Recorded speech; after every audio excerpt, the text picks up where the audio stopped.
buenos días y bienvenidos a una nueva edición de Panorama. Dani, cuéntanos cómo está el panorama el día de hoy. Muy buenos días, Sharon. El panorama para el día de hoy es lluvioso, con descensos de más del 1%, tanto en Europa como eventualmente en este momento en futuros del Standard & Poor's 500.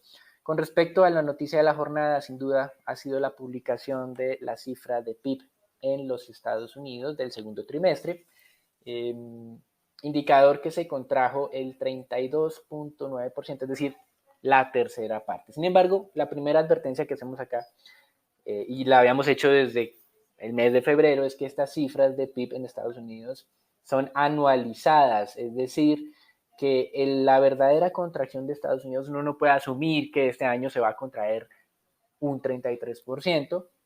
Lo primero que hay que tener en cuenta es eso, porque los analistas están estimando que para este año la economía estadounidense se va a contraer cerca del 5%. Lo que pasa con esta anualización es que mide la diferencia del PIB en términos reales entre el segundo trimestre y el primer trimestre, y luego lo elevan a la 4, es decir que un poco más real ha sido una contracción del 8% entre el segundo y primer trimestre de este año. Ahora, con respecto a si estuvo mejor o peor a lo esperado, la expectativa promedio, de acuerdo a lo que vemos, estaba más cerca del 34,5% de contracción. Entonces, como fue un poquito por debajo del 33%, uno puede concluir, en teoría, que fue mejor a lo esperado.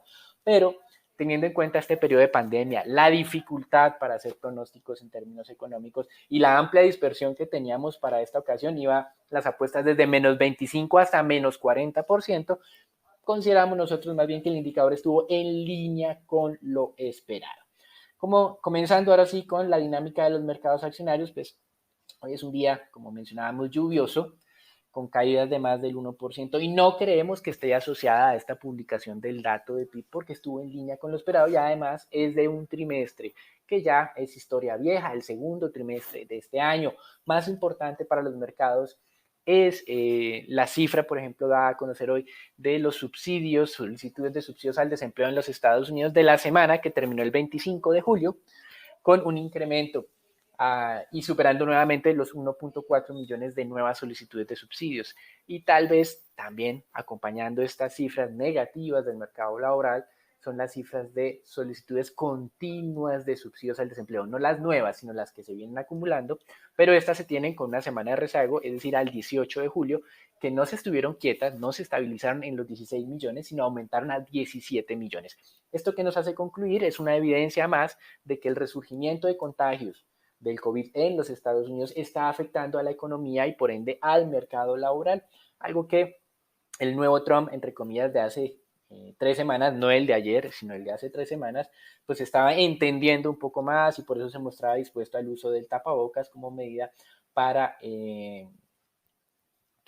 controlar este tipo o para mitigar o para frenar la velocidad de los contagios. Sin embargo, recuerden lo que mencionamos ayer detalladamente en el podcast con respecto a lo que había ocurrido con ese video de Twitter, que ayer en la noche nos dimos cuenta también que Madonna había retuiteado la misma información y por eso había recibido numerosas críticas. Con respecto a otros indicadores, se dieron a conocer las cifras también de contracción económica de Alemania. La contracción fue del 11.7%. Y son dos diferentes métricas como se tiene esta medición. No hay que comparar los 33% de Estados Unidos con el 12% de Alemania. Recuerden que en Alemania sí se está haciendo esa diferencia año a año. No se está anualizando lo que ocurre en un trimestre frente a otro, sino es la comparación año a año. En la zona euro tendremos la publicación el día de mañana. La contracción esperada es del 12%, con algunos países como Francia y España con contracciones cercanas al 20%. Y ayer la Reserva Federal, nosotros mencionábamos que no esperábamos nada nuevo y efectivamente no pasó nada nuevo. Reiteró su disposición a hacer todo lo posible para ayudar a estimular el crecimiento. Recomendó también la implementación de un paquete fiscal que está siendo negociado en el Congreso de los Estados Unidos. Esperamos que la próxima semana tengamos humo blanco en estas negociaciones entre republicanos y demócratas. Y siguió o insistió en la incertidumbre, alta incertidumbre que tendremos sobre los próximos meses. Por eso es que ha extendido el día martes la aplicación de esas estrategias de crédito para bancos centrales en el mundo, para compañías en Estados Unidos y para estados en los Estados Unidos. Ayer, luego de que se conoció las decisiones de la Fed, el mercado se valorizó un poco más. El Standard & Poor's cerró con una ganancia del 1.2%, que es lo que está perdiendo en este momento. Así que hacemos nuevamente énfasis en ese nivel de los 3.200 puntos del Standard & Poor's, que respetó el día viernes pasado, respetó al comienzo de esta semana y esperamos que hoy se respete. Sin embargo, si hay una ruptura hacia la baja de ese nivel, se puede desencadenar tal vez una corrección un poco más amplia, así que hay que estar muy activos en las negociaciones durante el día de hoy y las próximas jornadas. Al cierre de hoy, Apple, Google, Amazon y Facebook, las compañías que estuvieron ayer en el Comité Antimonopolio de la Cámara de Representantes, publicarán sus resultados. Las expectativas, recuerden, son favorables para el sector de tecnología. Eventualmente hay interés para conocer cómo Apple va a desentrabar este tema de la producción del nuevo iPhone 12 que se presentará en el mes de septiembre, y también hay interés para conocer el impacto del boicot sufrido por Facebook en sus ingresos de publicidad, teniendo en cuenta la reacción de varias compañías en contra de Facebook por no estar atajando la información falsa que en su momento compartía Trump, pero obviamente es un poco más general sobre la información falsa que se publica en esta red social. Con respecto a cómo viene en este momento la temporada de publicación de utilidades en Estados Unidos, ya la mitad de las compañías del Standard & Poor's han publicado. Son cerca de 250 de las 500 que hacen parte de este índice. Y los resultados han superado las expectativas de ingresos en cerca de un 2% y las expectativas de utilidades en un 16%. De alguna manera esto le ha dado soporte a la buena dinámica del mercado durante los últimos meses. Pero otra manera para verlo tal vez es que tal vez los ingresos han caído menos de lo esperado, los ingresos han caído 10% y los analistas esperaban una caída más grande y las utilidades han caído 13%, pero los analistas creían que iba a ser aún peor. El sector petrolero ha sido más afectado. Algunas noticias del día de hoy tienen que ver con Shell y ese anuncio de ajustes contables de 17 billones de dólares. Total y Shell tuvieron, Total, firma francesa del sector petrolero, y Shell, firma holandesa, aunque su domicilio ahora está en el Reino Unido. Ambas compañías se vieron beneficiadas por trading en el mercado petrolero. Recuerden lo que ocurrió durante el mes de abril, precios negativos, seguramente ellos pudieron sí hacer estrategias muy positivas para obtener algunos resultados favorables en términos de ingresos. ConocoPhillips también publicó resultados y los resultados fueron incluso peores que los que tenía el más pesimista de los analistas sobre esta compañía. Y frente al COVID, finalmente, en Estados Unidos por quinto día consecutivo tenemos más de 1.000 muertes. La tasa de muerte ha aumentado en Estados Unidos, pero esta es la consecuencia de que se haya incrementado los contagios desde niveles de 20.000 que teníamos cerca del mes de mayo hacia los 60.000, 70.000 que se alcanzaron hace algunas jornadas en los estados del sur de los Estados Unidos. Más contagios, es decir, más enfermos, pues posteriormente van a ser más muertes y eso es lo que estamos viendo hoy. Sin embargo, al mismo tiempo, ese incremento en número de muertes está presentándose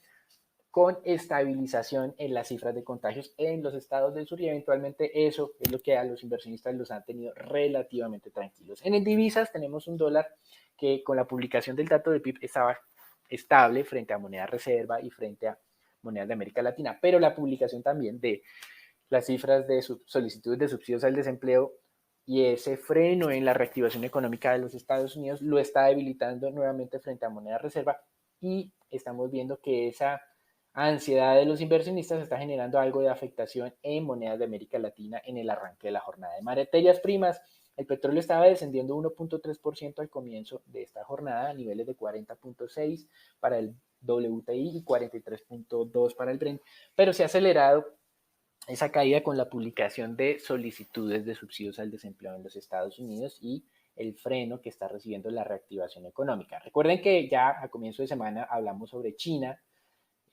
los altos niveles de inventarios que tienen ellos, que aprovecharon los bajos precios de abril y de mayo, y también de esa evidencia que nos mostró Financial Times este día lunes de freno también en la reactivación económica de China. Esto no se está hablando en muchos medios, pero sí los especializados lo están haciendo y también puede estar de alguna manera abriendo la puerta para lo que nosotros mencionábamos el día martes, que es un proceso de corrección de el precio del petróleo de niveles de los 43,5, 44 que tuvimos en el Brent hacia algo más cercano a los $40. En este momento, más exactamente, el Brent se está cotizando a 42,80. Con respecto al mercado de renta fija, Morgan Stanley está recargado con su recomendación de empinamiento de la curva de rendimiento. Recuerden que esto lo hemos venido escuchando por Morgan Stanley, Goldman Sachs, Deutsche Bank, Credit Suisse, Bank of America, todos sin distinción, recomendando vender títulos de largo plazo. Llevamos 2 meses en que esta estrategia no ha dado resultados. Peor aún, teniendo en cuenta los niveles o los cupones que se van acumulando en estos títulos, los que han implementado esa estrategia han perdido dinero en estas semanas. Por lo tanto, por ese lado y también por el riesgo que tenemos de que la Fed de alguna manera implemente algún tipo de control sobre la curva de rendimientos en la parte larga, creemos que todavía no es el momento adecuado para implementar una estrategia de empinamiento de la curva. Hoy las tasas caen 6 puntos básicos en los Estados Unidos, nuevo mínimo para el último semestre del 0,54% si excluyéramos ese día, ese fatídico día del 9 de marzo, donde las tasas alcanzaron a caer al 0,40 en tesoros a 10 años. Para hacer una explicación simple, cuando yo sigo esta recomendación de empinamiento de la curva y vendo un título que no tengo, me voy en corto, con la expectativa de que más adelante lo pueda comprar más barato. Esto que está ocurriendo en Estados Unidos está haciendo que no sea más barato el título, sino se está engordando, se está acumulando el cupón y las tasas de descuento no están aumentando a la velocidad suficiente para que esa recomendación me genere rentabilidad.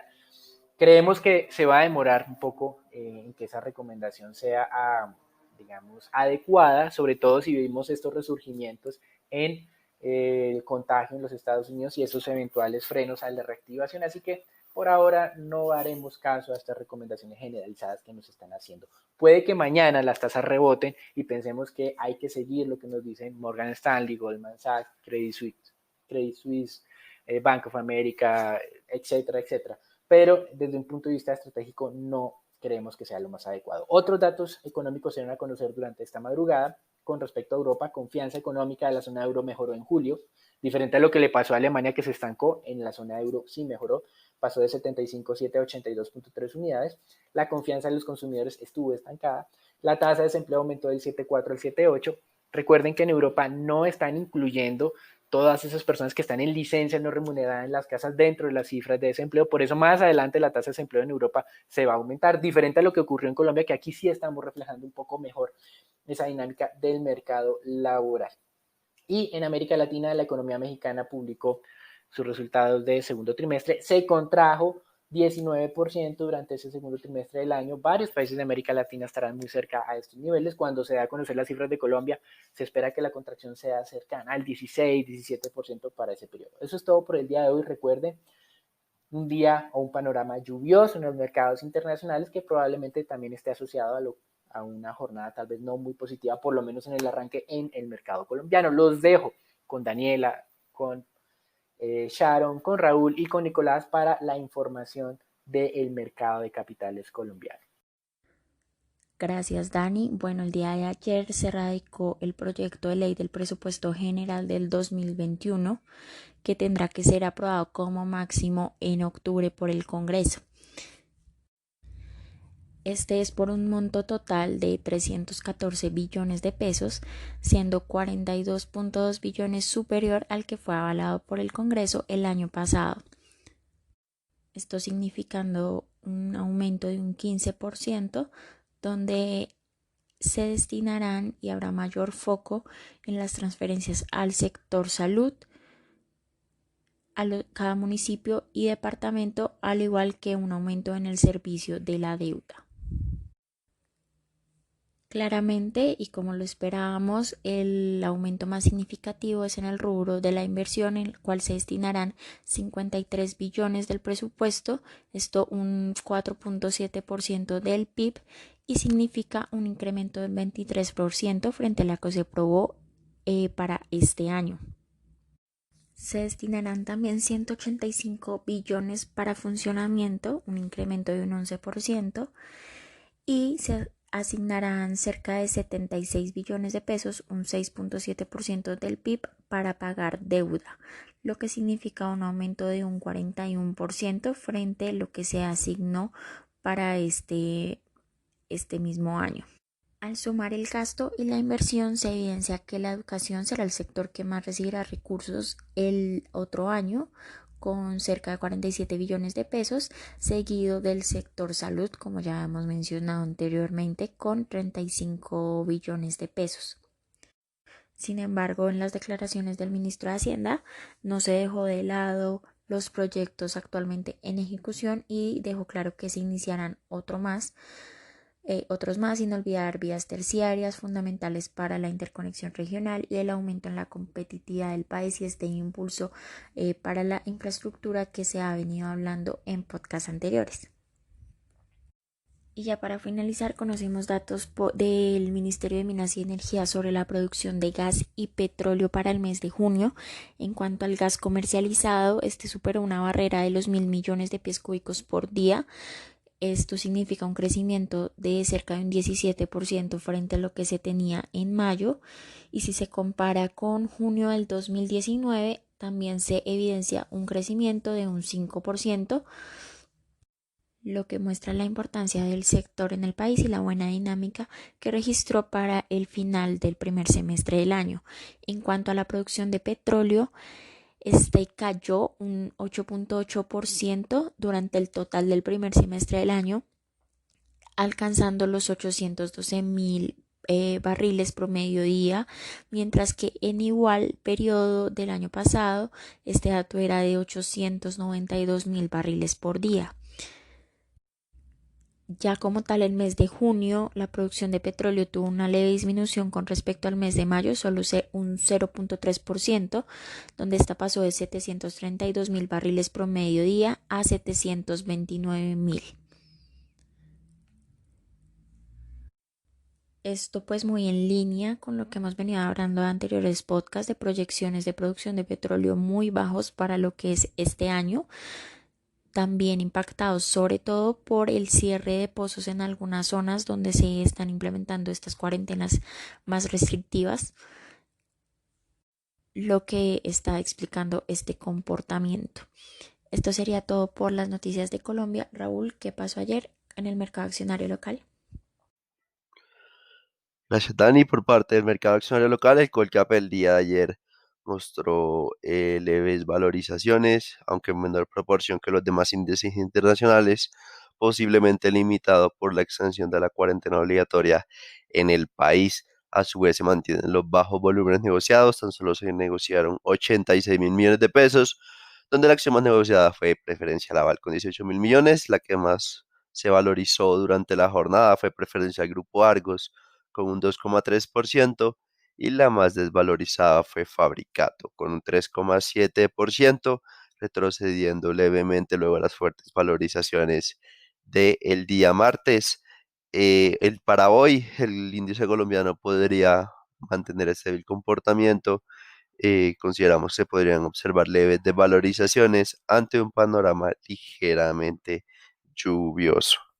Por la parte de noticias, acorde a Ecopetrol, la producción de crudo del segundo trimestre del 2020 se ubicó en 680.000 barriles día, unos 55.000 barriles menos en comparación trimestral, principalmente ante la coyuntura del COVID y de los precios del crudo.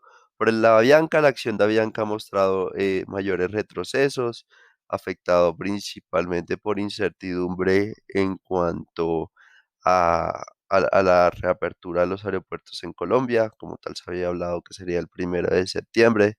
Avianca estaría preparada desde el punto de vista de medidas de bioseguridad y cambio de políticas en sus vuelos. Sin embargo, está a la espera de confirmación por parte del gobierno nacional. La acción se ubicó por debajo de los 200 pesos.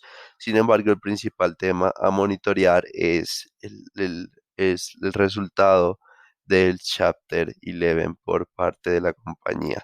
Y finalmente tenemos la acción de Grupo Éxito, la cual se valoriza levemente, se valoriza cerca del 1,8% el día de ayer, favorecido principalmente por resultados superiores a los esperados por el mercado, así como una posible un posible incremento del apetito por la especie por parte de los inversionistas de la acción. Sin embargo, para el día de mañana se podrían ver presiones a la baja teniendo en cuenta sus flujos de venta por parte de el rebalanceo del índice Colcap. Al observar la composición de BlackRock, BlackRock se había mantenido como tal su participación en éxito estable. Sin embargo, ha realizado ventas un poco graduales, principalmente anticipándose al rebalanceo. La pregunta es si van a lograr vender la totalidad de las ventas que tendrían que ejecutar, pasando a éxito del 1.1%, que es la participación actual en el ETF, a cerca del 0.2%. Entonces es un tema que hay que monitorear de cerca, la evolución de esa participación de éxito en el ICOLCAP. Y finalmente, bueno, Nico, cuéntanos cómo amanece dólar el día de hoy. Buenos días, Raúl, muchas gracias. Soy Nicolás de Francisco y vamos a hablar del dólar. Para el día de ayer, la divisa tuvo un volumen negociado de 1.570 millones de dólares, un incremento del 33.62% con el volumen registrado el día anterior. La tasa de cierre fue de 3.706 pesos con 40 centavos, donde el peso se fortaleció 46 puntos básicos frente al dólar. Durante la jornada tuvo un precio medio de 3.714 pesos con 73 centavos, un precio mínimo de 3.697 con 35 pesos, dejando ver solo unas pocas transacciones por debajo del volumen psicológico de los 3.700, y un precio máximo de 3.726 pesos. Para el día de hoy, esperamos que la divisa tenga unos soportes entre los 3.684 pesos y 3.674 y unas resistencias hacia los 3.734 pesos y 3.750 pesos.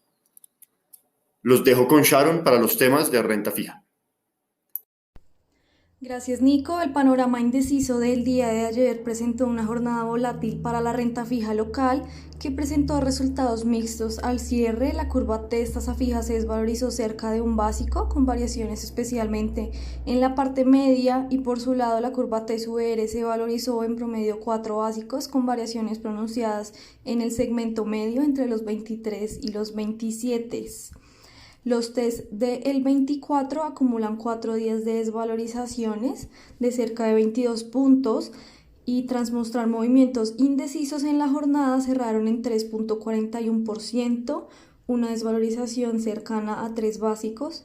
Los test del 28 no presentaron variaciones, pero se acercan cada vez más al mínimo registrado el 26 de mayo de 5.27%. Y entonces en la jornada de ayer cerraron en 5.29%. Por el lado de deuda corporativa, presentamos volúmenes no vistos en cerca de 2 meses. Se negociaron aproximadamente 8.000 millones a través del sistema transaccional y cerca de 1.2 billones por registro. Este ya es un volumen más usual al que se debería estar viendo en deuda corporativa. Las transacciones se concentraron más del 40% en tasa fijas del 23, seguidos por tasa fija del 21 y algo de movimiento en Iberes del 21. Por el lado de las negociaciones no presentaron variaciones significativas.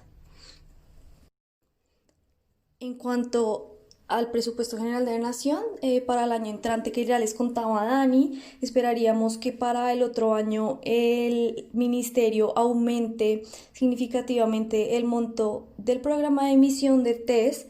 Recordemos que este año el monto asciende a 27.5 billones, ya se ha emitido un poco más del 50% de lo requerido y esperaríamos que para el próximo año este monto sea superior, dada la mayor necesidad de financiamiento por parte de la nación. Adicionalmente, hoy quedamos pendientes al dato de desempleo del mes de junio, que será publicado por el DANE en la mañana. Gracias por escucharnos y no olvides conectarte a diario para conocer el panorama del mercado. Buen día y hasta la próxima.